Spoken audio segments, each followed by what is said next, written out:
حرمت روح پیمبر یک نظر کن سوئے ماں. السلام علیکم ورحمۃ اللہ وبرکاتہ. دوستو، شادی بیاہ نکاح ایک مسنون اور مستحب عمل ہے، پاکیزہ عمل ہے، لیکن وہیں شادی بیاہ میں کچھ رسومات ایسی ہیں جن کی وجہ سے شادی جو کہ ایک پاکیزہ عمل اور سنت ہے، وہی چیز لوگوں کی گھر بربادی کا ذریعہ بن جاتی ہے. انہی میں سے ایک جہیز ہے. جہیز ایک لعنت ہے. جہیز کی تباہ کاریاں اتنے خطرناک ہیں کہ اس کے تصور ہی سے رونگٹے کھڑے ہو جاتے ہیں. بہت ساری بچیاں جہیز کی وجہ سے ازدواجی زندگی سے محروم ہیں. پھر اس کے بعد معاشرہ میں جو بگاڑ پیدا ہونا شروع ہوتا ہے وہ ہر عقل مند پر واضح ہے. اسی لیے جہیز جیسی لعنت کو ختم کر کے ایک اچھا معاشرہ بنانا ضروری ہے.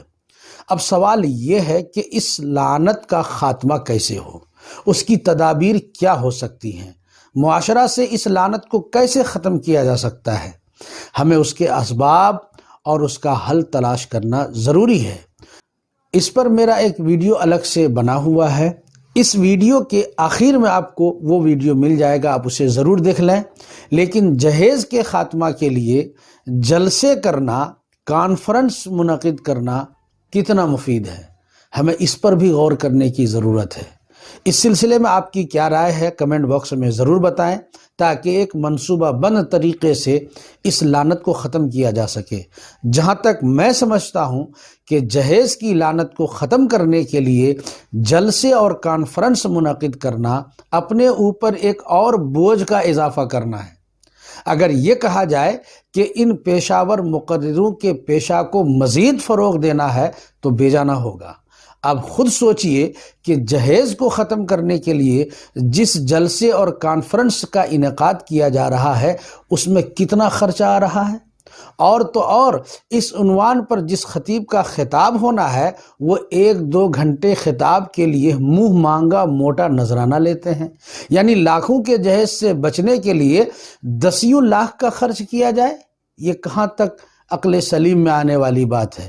میرا ماننا یہ ہے کہ اس سے یہ لعنت ختم نہیں ہوگی. ممکن ہے کہ اس کا رواج اور بڑھ جائے. اسی لیے آپ سے گزارش ہے کہ اس کو کسی دوسرے طریقے سے حل کریں، کیونکہ آج کل کے جلسے نہیں بلکہ تفریح تباہ کا بہترین سامان ہے اور بے حیائی بڑھتی جا رہی ہے.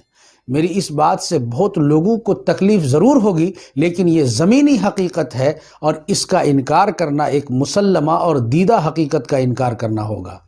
جہیز کے خاتمے کے لیے کیا تدابیر ہوں، اس کے لیے جلسے کی ضرورت قطعی نہیں ہے، بلکہ معاشرہ کے با اثر افراد کی توجہ کی ضرورت ہے. آپ بھی اپنی رائے ضرور رکھیں.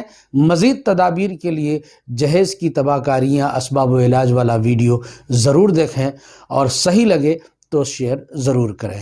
ناظرین اکرام، مجھے امید ہے کہ آپ کو اچھی طرح سے یہ باتیں سمجھ میں آئی ہوں گی. ویڈیو کو ضرور لائک اور شیئر کر دیں. چینل کو سبسکرائب کرنا نہ بھولیں. السلام علیکم ورحمۃ اللہ وبرکاتہ.